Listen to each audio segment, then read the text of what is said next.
Part complete कर चुके थे, इलेक्ट्रोमैग्नेटिक इंडक्शन हम लोग पढ़ रहे हैं और उसमें हमने फैराडे का नियम, फैराडेज लॉ कंप्लीट हो गया था, उसके एक्सपेरिमेंट हमने सीख लिए थे।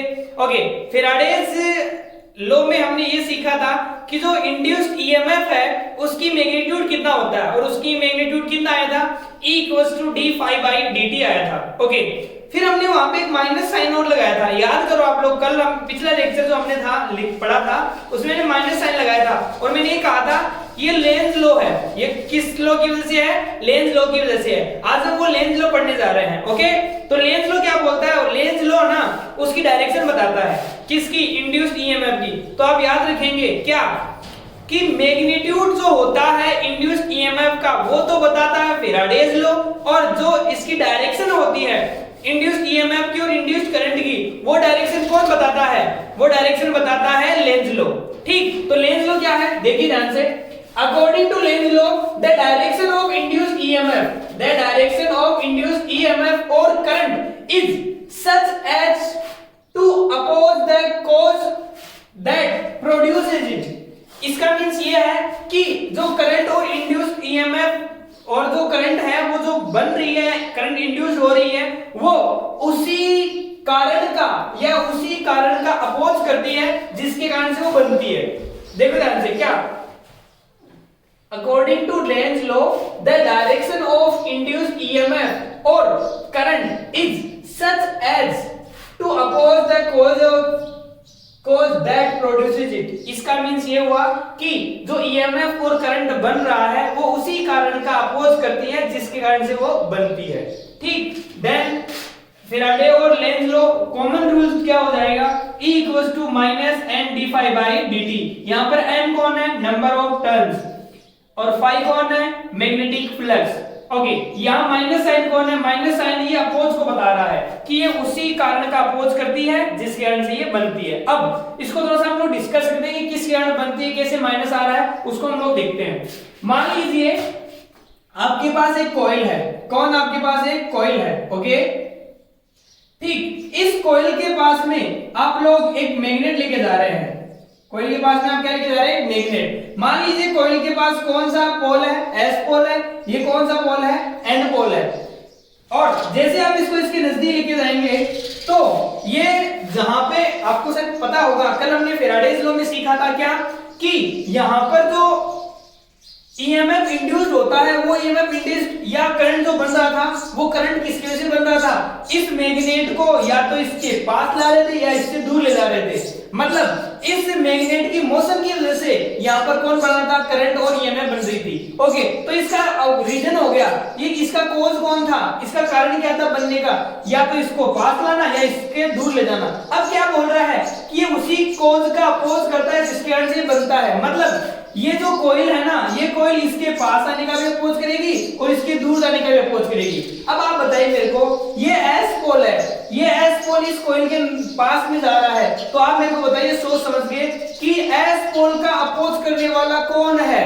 S पोल ही होता है। मतलब ये जो आपके पास कॉइल है, ये कॉइल किसकी तरह बिहेव करने लग जाएगी? S की तरह। तो यहाँ पर कौन लिख देंगे आप लोग? S लिख देंगे और डायरेक्शन इस प्रकार से लिखा देंगे आप लोग, इंड्यूस्ड ईएमएफ और करंट की। तो डायरेक्शन इधर ऐसे और इधर ऐसे, इस प्रकार से। तो बताइए आप लोग मेरे को, ये डायरेक्शन कौन सी है? क्लॉकवाइज या एंटी क्लॉकवाइज? ये कौन सी डायरेक्शन है? क्लॉकवाइज। तो आप क्या लिख देंगे? क्लॉकवाइज। तो काफी बार एग्जामिनेशन आया हुआ है, आप लोगों के पास यहाँ एक पोल होगा और आपके पास यहाँ पर कौन होगा? एक कॉइल होगी। मैग्नेट के किसी पोल को आप एक तरफ मोशन में ले जाएंगे तो आप क्या देखेंगे? उस कॉइल के पास में करंट जो बनेगी उसकी डायरेक्शन आपसे पूछी जाएगी। तो बताइए, अगर S पोल को आप कॉइल के नजदीक लेके जाएंगे या कॉइल के पास लेके जाएंगे तो उसमें जो इंड्यूस्ड करंट है उसकी डायरेक्शन कैसे होगी? क्लॉकवाइज होगी। ठीक, और अगर ये इसका अपोजिट हो, अपोजिट का मतलब ये जो S पोल है इससे दूर जा रहा हो, कुछ इस प्रकार से। देखिए कैसे, ये आपके पास कौन सा पोल है? N पोल। ये कौन सा पोल है? S पोल। एक मैग्नेट आपके पास और आपने इस मैग्नेट के पास में क्या रखी है? कॉइल रखी है। ठीक, अब आप लोग क्या कर रहे हैं? इस मैग्नेट को दूर ले जा रहे हैं इससे। तो जैसे जैसे ये इससे दूर आएगा तो बताइए आप मेरे को, दूर आएगा तो यहाँ पर फ्लक्स में वेरिएशन होगा, फ्लक्स चेंज होगा ईएमएफ इंड्यूस होगा, और ईएमएफ जो इंड्यूस होता है उसकी डायरेक्शन कैसे होती है, उसकी डायरेक्शन इस प्रकार से होती है कि ये उसी कोज का अपोज करती है जिसके कारण से वो बन रहा है। तो बताइए यहाँ जो ईएमएफ बनेगा वो इसके दूर जाने से बनेगा, तो ये जो कॉइल है ये क्या करेगी, इसके दूर जाने का अपोज करेगी, इसको दूर नहीं जाने देगी, समझ रहे हो।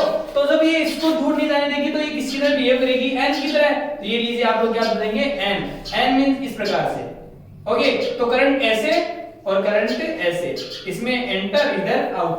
तो बताइए करंट इस प्रकार से फ्लो हो रही है, इस प्रकार मतलब क्लॉकवाइज या एंटी क्लॉकवाइज, एंटी क्लॉकवाइज। तो ये करंट की डायरेक्शन कैसे होगी, एंटी क्लॉकवाइज। तो इस प्रकार से आप लोग क्या देखेंगे, करंट की डायरेक्शन और इंड्यूस्ड ईएमएफ की डायरेक्शन बता सकते हैं। कौन से लॉ से, लेंज लॉ से।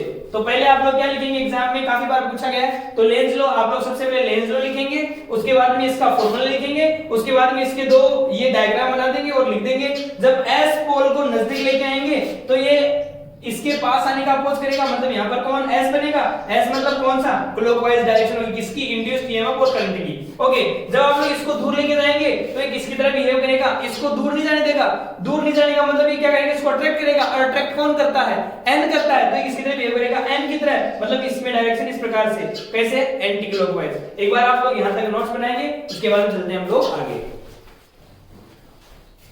एक छोटा डेरिवेशन और है, induced current and induced charge की वैल्यू। ओके, तो हम जानते हैं अकॉर्डिंग टू फैराडेज और लेंज लॉ क्या होता है, इंड्यूस्ड ईएमएफ की जो वैल्यू होती है वो होती है E = -N dφ/dt। ओके, ये किसके अकॉर्डिंग आई है, फैराडे और लेंज लॉ के अकॉर्डिंग। बट हमें ईएमएफ नहीं चाहिए, हमें तो कौन चाहिए, करंट और इंड्यूस्ड चार्ज की वैल्यू चाहिए। इससे पहले कुछ छोटी सी तो बात कर लेते हैं हम लोग। क्या आप जानते हैं मैग्नेटिक फ्लक्स की जो वैल्यू होती है वो होती है BA cos थीटा, और यहां पर थीटा कौन है, एंगल है, angle between B and A। If angle कितना डिग्री हो, 0 डिग्री हो, तो बोलिए फाई की वैल्यू कितनी हो जाएगी आपके पास, वो हो जाएगी BA। देन इंड्यूस्ड ईएमएफ की जो वैल्यू होगी वो E = कितनी हो जाएगी, -N dBA/dt। ओके, अगर मैं बोलूं इफ A is constant, अगर A की वैल्यू कांस्टेंट है तो बताइए E भी कितना हो जाएगा, जो कांस्टेंट है वो बाहर आ जाएगा, तो बोलो E = कितना, -N A dB/dt। और अगर मैं कहूं B constant, if B is constant then E = कितना हो जाएगा, वो हो जाएगा -N, अब ये वाला कौन बाहर आ जाएगा, B बाहर आ जाएगा, और कौन हो जाएगा, dA/dt। तो ये दो और फॉर्मूले बने आपके पास इंड्यूस्ड ईएमएफ के।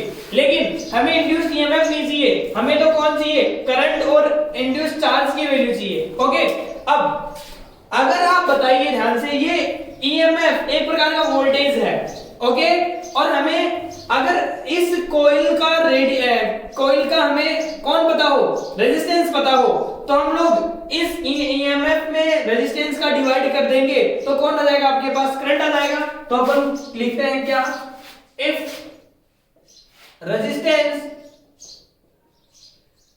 इज R, और ये रेजिस्टेंस किसका है, कॉइल का, तो अगर कॉइल का रेजिस्टेंस कितना हो, R हो, देन I = कितना हो जाएगा, E/R। तो बोलो I की वैल्यू कितनी हो जाएगी, फ्रॉम इक्वेशन फर्स्ट हम लोग E की वैल्यू कितनी रख देंगे, इतनी, डिवाइड किसका कर देंगे, R का, ये R कौन, रेजिस्टेंस है किसका, उस कॉइल का। तो बताइए क्या हो जाएगा, -N/, अरे E की वैल्यू ये रही कितनी, N dφ/dt, और इसमें किसका डिवाइड करना है, R का, तो ये लीजिए माइनस का NR dφ/dt।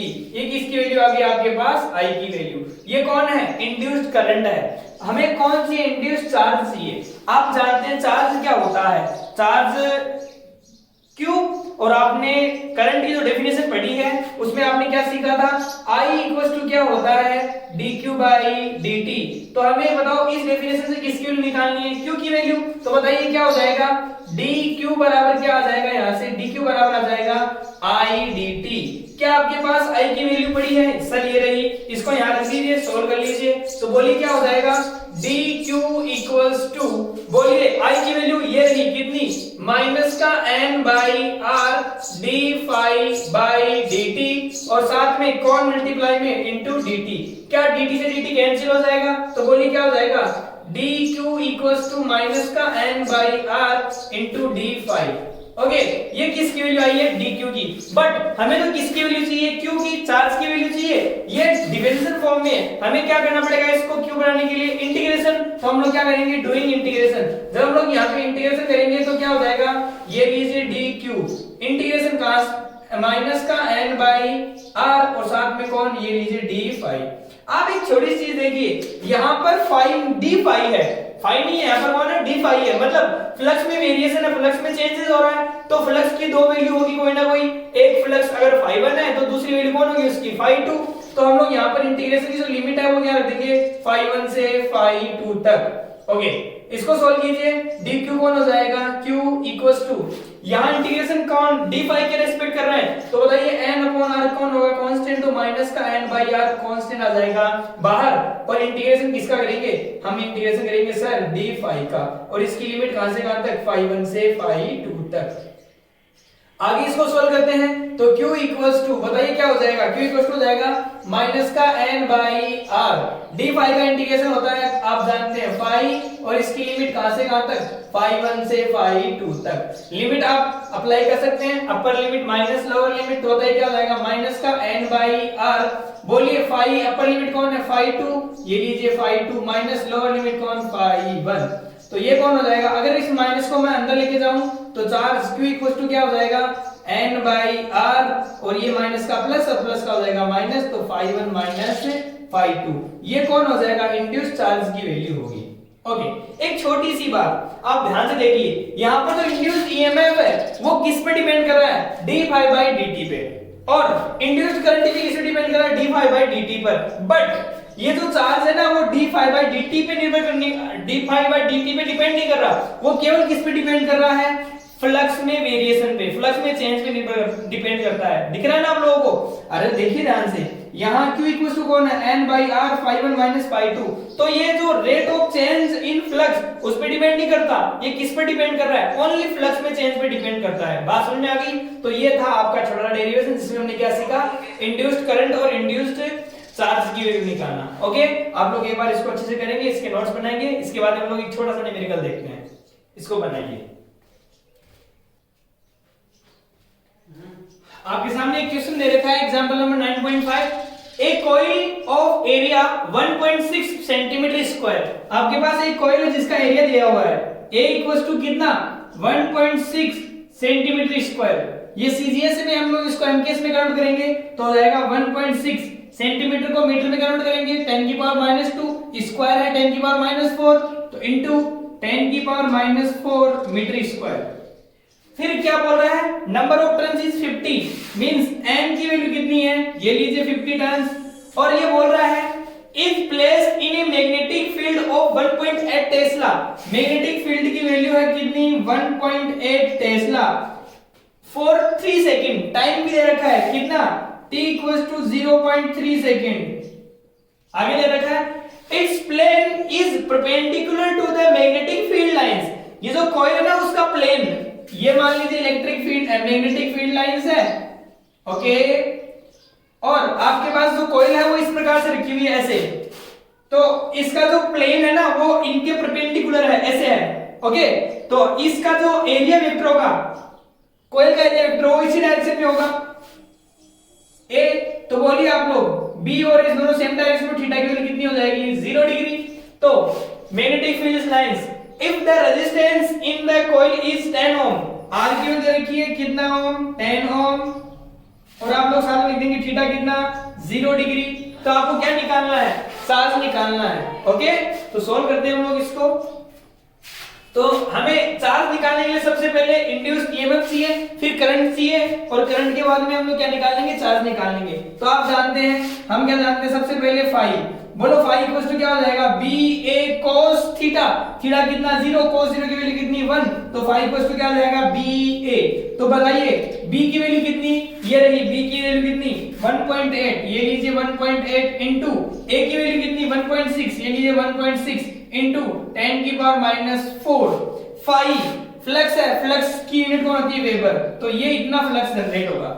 ठीक, अब उसके बाद में आप क्या देखेंगे, हमें क्या निकालना है, इंड्यूस्ड ईएमएफ। इंड्यूस्ड ईएमएफ से करंट निकाल लेंगे रेजिस्टेंस का डिवाइड करके, उसके बाद में उससे चार्ज निकाल लेंगे। तो सबसे पहले आप लोग ईएमएफ निकालते हैं। तो according to Lenz law E equal to क्या होता है, minus N D phi by D T. Okay, तो वैल्यू रखिए आप लोग यहाँ पे। तो बोलो E इक्वल टू क्या हो जाएगा, माइनस का n, बोलो n कितना है 50, ये लीजिए 50 इंटू 5 की वैल्यू, बोलिए ये 5 की वैल्यू, और टाइम कितना 3, तो 5 की वैल्यू रख दीजिए कितनी 1.8 इंटू 1.6 इंटू 10 की पावर माइनस का 4 बाई dt। टाइम कितना है, ये रहा टाइम कहाँ है 0.3, ये लीजिए 0.3 को इससे कैंसिल कीजिए कितनी 6 टाइम, इसको मल्टीप्लाई कर दीजिए।